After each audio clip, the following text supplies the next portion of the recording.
Kita ke kabar lain, Universitas Gadjah Mada atau UGM digugat lebih dari 1.000 triliun rupiah dalam perkara perdata ijazah Presiden ke-7 RI Joko Widodo. Komarudin selaku penggugat membacakan tuntutan tersebut dalam sidang lanjutan gugatan perdata terkait keaslian ijazah sarjana Jokowi di Pengadilan Negeri Sleman pada Selasa kemarin. Pengacara asal Makassar tersebut menggugat pimpinan UGM berikut jajaran di bawahnya karena tidak mau membuka dokumen Jokowi saat kuliah di Fakultas Kehutanan. Mulai dari salinan ijazah, skripsi, dokumen penerimaan mahasiswa baru hingga dokumen saat Jokowi kuliah kerja nyata. Komarudin juga menggugat dosen pembimbing Jokowi saat kuliah bernama Kaspujo. Gugatan tuntutan secara material itu 69,07 triliun dan imaterial 1.000 triliun. Namun jika UGM bisa memberikan bukti nyata nantinya supaya clear cepat, ya kita tentu tidak perlu menuntut daripada nilai itu tadi. Polemik tudingan ijazah palsu milik Presiden ke-7 RI Joko Widodo turut menyeret Universitas Gadjah Mada. Seorang pria di Makassar, Sulawesi Selatan, menggugat 8 orang ke PN Sleman, mulai dari rektor, dekan, hingga dosen pembimbing akademik Jokowi. Komardin, sang penggugat, ingin UGM membuktikan keaslian jejak akademik Jokowi di kampus. Jadi mungkin arsip jasanya kah atau skripsinya kah?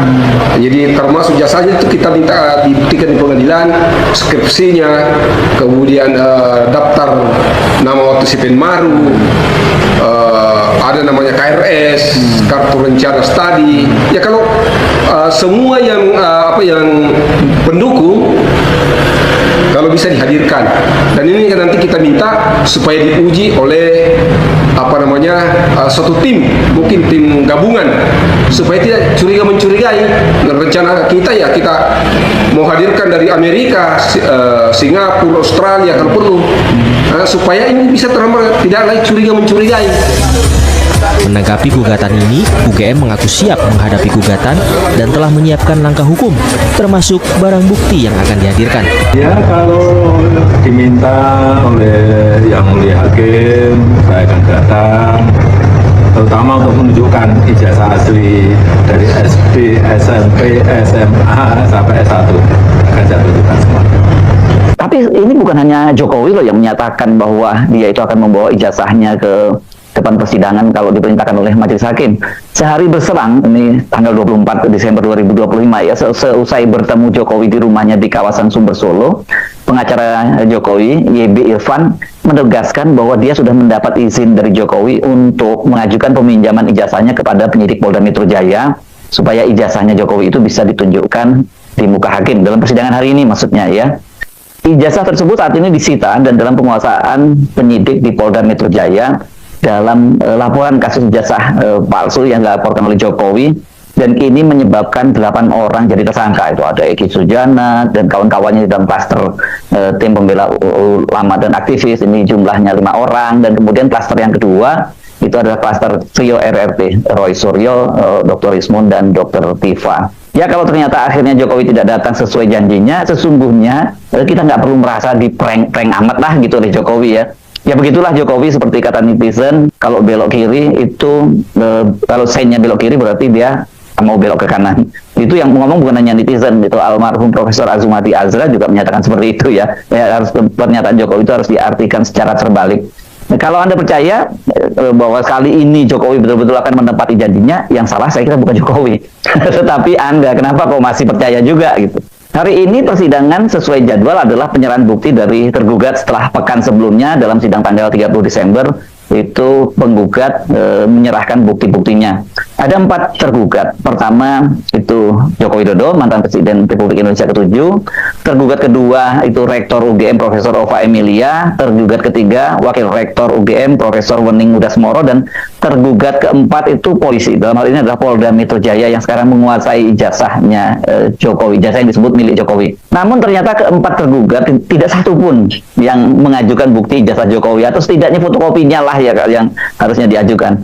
Nah, soal ini dijelaskan oleh Muhammad Taufik setelah persidangan. Bahwa pada hari ini sebagaimana yang dijanjikan oleh Bapak Jokowi, beliau akan menunjukkan ketika ada undangan pengadilan dan pengadilan sudah mengundang untuk hadir.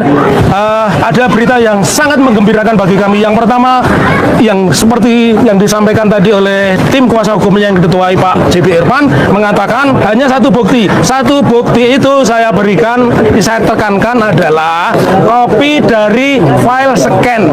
Jadi bukan kopi dari kopi, tapi kopi dari file scan laporan polisi kepada 9 terlapor ya. Itu yang pertama. Kemudian yang kedua, otomatis berarti tidak pernah di dalam persidangan hari ini, dan tadi majelis hakim mengatakan kalau sampai tanggal 13 tidak bisa menunjukkan bukti tambahan, artinya memang tidak pernah ada ijazah yang dihadirkan di persidangan ya. Kemudian yang kedua, UGM selaku tergugat 2, tergugat 3 yang notabene adalah tempat di mana Bapak Joko Widodo berkuliah dan sudah berulang-ulang dinyatakan oleh Bu Rektor, oleh Wakil Rektor ya, bahwa beliau alumni UGM, itu pun hanya menunjukkan kopi dari persidangan. Jadi tidak ada kopi ijazah pun tidak ada. Yang keempat yang sangat menggembirakan, polisi selaku pihak yang menyita ijazah ya, yang kami gugat, dan inilah yang saya bilang kecerdasannya, polisi tidak mengajukan bukti. Nah, artinya sampai hari ini sidang itu tidak akan pernah ada yang namanya ijazah Pak Jokowi, dan makin menguatkan kepada kami memang ijazah itu tidak ada. Tidak ada ya. UGM merespon gugatan advokat Komardin buntut polemik dugaan ijazah palsu Presiden ke-7 Jokowi. UGM ikut digugat dalam polemik tersebut hingga dituntut bayar ganti rugi sebesar 69 triliun rupiah. Sekretaris UGM Andi Sandi mengatakan pihak kampus sudah menerima salinan gugatan. Menurut Andi, saat ini UGM tengah mempelajari gugatan yang dilayangkan Komardin tersebut. Adapun UGM digugat karena dinilai bungkam dalam mengatasi ijazah Jokowi yang telah membuat gaduh. Komardin menilai kegaduhan tersebut berdampak pada anjloknya nilai rupiah. Maka jika nilai rupiah anjlok, maka semua sektor akan rusak. Oleh karena itu, Komardin menuntut ganti rugi kepada UGM. UGM dituntut membayar 69 triliun rupiah secara material dan 1.000 triliun rupiah secara imaterial yang ditujukan untuk kepentingan negara. Akhirnya ijazah palsu terungkap. Akhirnya UGM dipaksa digugat 100 ton. Hakim sebut nama-nama tersangka. Pembukaan. Selamat datang kembali di channel Menyala News. Salam NKRI harga mati. Hadirin sekalian, para pendengar setia Menyala News di seluruh penjuru negeri yang selalu mendukung kebenaran dan keadilan. Salam sejahtera. Hari ini kita akan mengupas berita yang sangat mengejut dan menjadi titik balik sejarah keadilan air. Fakta yang selama ini ditutup-tutupi, disembunyikan di balik kekuasaan dan pengaruh besar, akhirnya terkuak juga. Sebuah peristiwa yang menggetarkan hati bangsa ini dengan judul besar, akhirnya ijazah palsu terungkap. Akhirnya UGM dipaksa digugat 100 ton. Hakim sebut nama-nama tersangka. Apakah ini sekadar isu lama yang dihangatkan kembali? Atau ini adalah bukti nyata bahwa kebenaran memang pada akhirnya akan menang? Tidak peduli seberapa tebal mari kita bahas bersama-sama secara mendalam, tuntas, dan jujur, mengikuti setiap alur fakta yang terungkap di ruang sidang, serta suara-suara yang menggema penuh keberanian dari kursi hakim yang mulai menegakkan keadilan tanpa pandang bulu. Hadirin sekalian, kita semua tahu betul isu mengenai keaslian dokumen pendidikan yang selama ini bergema di tengah masyarakat. Berbulan-bulan, bahkan bertahun-tahun, pertanyaan demi pertanyaan diajukan, keraguan demi keraguan dilontarkan, namun jawaban yang jelas dan memuaskan tak kunjung didapatkan. Seringkali kita mendengar alasan-alasan yang berbelit, dokumen hilang, arsip tidak lengkap, atau upaya pembuktian dihalangi oleh berbagai pihak yang merasa memiliki kekuasaan. Namun, hari ini kita sampai di titik yang tak terelakkan. Akhirnya ijazah palsu terungkap. Kabar ini bukan sekadar desas-desus kosong, melainkan hasil dari perjuangan panjang, pengumpulan bukti yang teliti, serta keberanian untuk menelusuri jejak yang selama ini dianggap terlarang. Terungkapnya fakta ini ibarat petir di siang bolong. Ini membuktikan bahwa tidak ada kebohongan yang bisa tertutup rapat selamanya. Jejak ketidakberesan, perbedaan data, hingga ketidaksesuaian riwayat yang selama ini disembunyikan, kini terlihat jelas di depan mata semua orang. Masyarakat yang selama ini merasa dicurangi, merasa tidak mendapatkan kejelasan, kini mulai bernapas lega. Fakta ini menjadi bukti bahwa kecurangan dalam hal yang paling mendasar seperti dokumen resmi negara akan terungkap juga pada waktunya. Ini bukan hanya soal satu lembar kertas, melainkan soal kepercayaan, kejujuran, dan legitimasi seseorang dalam memegang amanat publik. Jika fondasinya saja sudah retak karena ketidakjujuran, maka bangunan besar yang berdiri di atasnya pun dipertanyakan keabsahannya di mata hukum dan sejarah. Dampak dari terbongkarnya kejanggalan luar biasa ini pun langsung terasa menyentuh lembaga yang bersangkutan. Kita mendengar kabar yang mengguncang dunia pendidikan dan hukum. Akhirnya UGM dipaksa digugat 100 ton, angka yang sangat fantastis, jumlah yang luar biasa besar, 100 triliun rupiah. Mengapa hal ini bisa terjadi? Mengapa universitas bergengsi yang kita hormati ini harus menghadapi gugatan sebesar itu? Alasannya jelas dan masuk akal.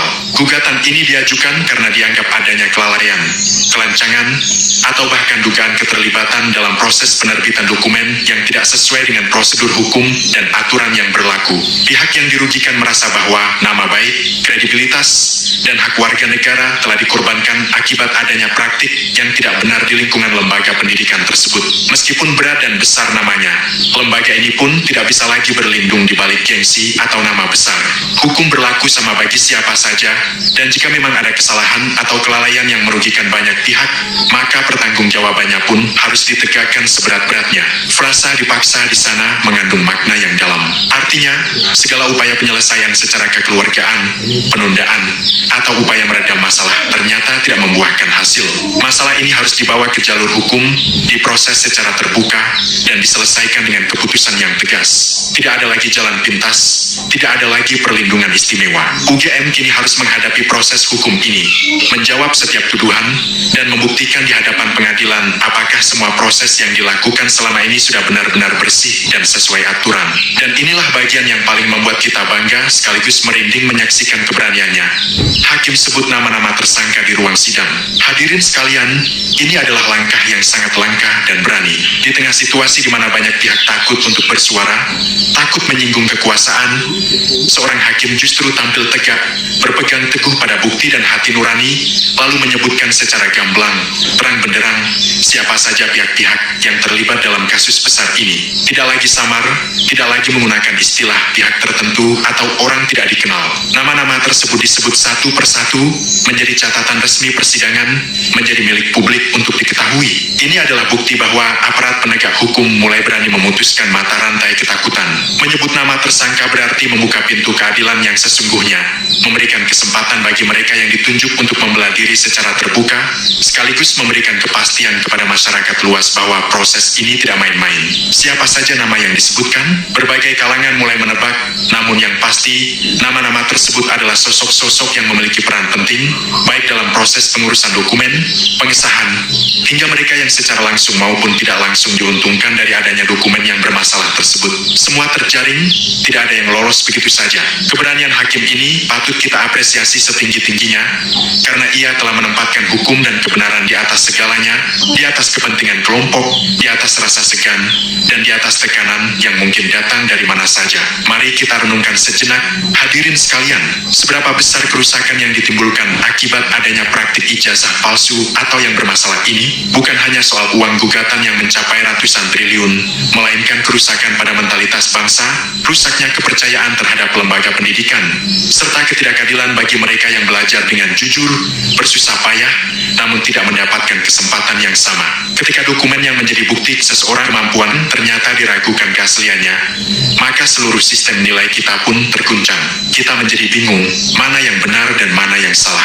Apakah kejujuran masih dihargai? Apakah kerja keras masih dijunjung tinggi? Kasus besar ini menjadi cermin bagi kita semua, menunjukkan bahwa segala kecurangan yang dilakukan untuk meraih kekuasaan atau kedudukan tinggi, pada akhirnya. Halo sahabat politik semua, selamat datang kembali di channel Kabar Politik Viral, tempat paling terdepan yang membedah isu politik hangat, kritis, dan langsung ke akar masalahnya. Sahabat Kabar Politik Viral, apa artinya sebuah kejujuran bagi seorang pemimpin? Di dalam sistem demokrasi sehat, rekam jejak integritas dan transparansi adalah harga mati yang tidak bisa ditawar. Namun, bagaimana jadinya jika fondasi yang paling mendasar dari pejabat publik, yaitu riwayat pendidikan terus-menerus digugat dan menjadi polemik panas di meja hijau? Hari ini, publik kembali disuguhkan drama hukum dan politik yang sangat krusial.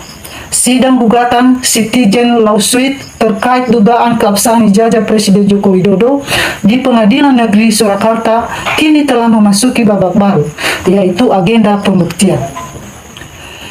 Dalam persidangan, salah satu manuver hukum yang menyita perhatian adalah pertimbangan dari pihak kuasa hukum untuk mengajukan opsi pinjam pakai barang bukti berupa ijazah asli yang saat ini disebut berada di bawah penguasaan penyidik Polda Metro Jaya.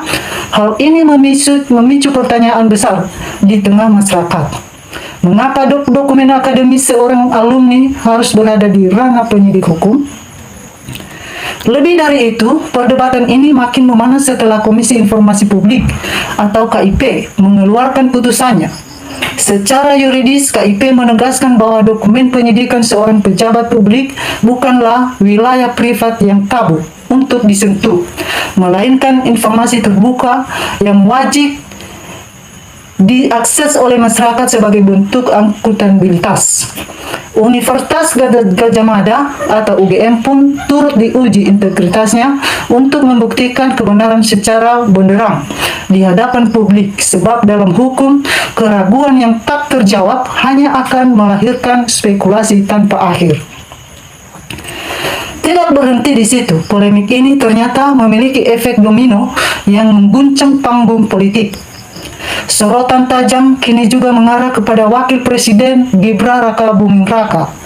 Isu seputar latar belakang pendidikannya kembali mencuat setelah Roy Suryo bersama rekan-rekannya melakukan koordinasi dengan Kementerian Pendidikan Dasar dan Menengah. Dari langkah tersebut, muncul temuan data baru berupa salinan dokumen yang diduga sebagai rapor masa sekolah Gibran di Orchid Park Secondary School, Singapura. Para kritikus menyoroti adanya ketidaksesuaian kronologis tahun ajaran jika dibandingkan dengan riwayat pendidikan resminya. Selain itu, status legalitas surat keterangan penyetaraan ijazah luar negeri tersebut juga dipertanyakan secara akademis. Desakan pun mengalir deras agar pihak kementerian membuka secara transparan seluruh kajian akademis di balik penerbitan dokumen tersebut. Sahabat kabar politik, masalah ini sudah jauh melampaui sekedar selembar kertas. Ini adalah tentang moralitas politik, hukum, dan bagaimana kepercayaan publik dijaga republik. Ketika seorang pemimpin memegang tampuk kekuasaan, ia sedang bertransaksi kepercayaan dengan rakyatnya. Dan satu-satunya obat penawaran dari segala keraguan adalah transparansi yang mutlak tanpa ada yang disembunyikan. Bagaimana menurut pandangan Anda? Apakah kebenaran sejati akan segera terbentang atau polemik ini akan terus menjadi teka-teki sejarah? Tuliskan analisis dan pendapat cerdas Anda di kolom komentar di bawah. Jangan lupa klik tombol like, share video ini ke teman-teman kalian. Dan pastikan sudah subscribe serta menyalakan lonceng notifikasinya di channel Kabar Politik Viral agar tidak ketinggalan berita penting lainnya. Ya, kita teruskan membaca komentar-komentar dari teman-teman kita netizen yang tidak kalah menarik terhadap cuplikan video ini. Dari teman kita Triadi memberikan komentar, dipuja dan dipuji, disanjung dan disembah, kesederhanaan dan keluguan, membawa dan menyimpan kejahatan tanpa ekspresi bersalah. Teman kita Kustrea memberikan pendapatnya, tegakkan yang benar adalah benar, yang salah adalah salah. Dari teman kita Empis Afiat memberikan komentar, kebenaran harus digaungkan. Teman kita Sito Terdus memberikan komentar, kebenaran bisa kalah, tetapi kebenaran tidak akan salah. Teman kita Salimun memberikan komentar, hakim harus adil benar-benar. Selanjutnya teman kita Sidi Farturang memberikan komentar, Jokowi harus datang biar tidak umpet-umpetan dan cepat selesai. Teman kita Yayang Dasa memberikan komentar, Alhamdulillah kemenangan buat rakyat. Selanjutnya, komentar dari teman kita Arif Mbi Putri memberikan komentarnya, orang baik adalah orang yang taat hukum.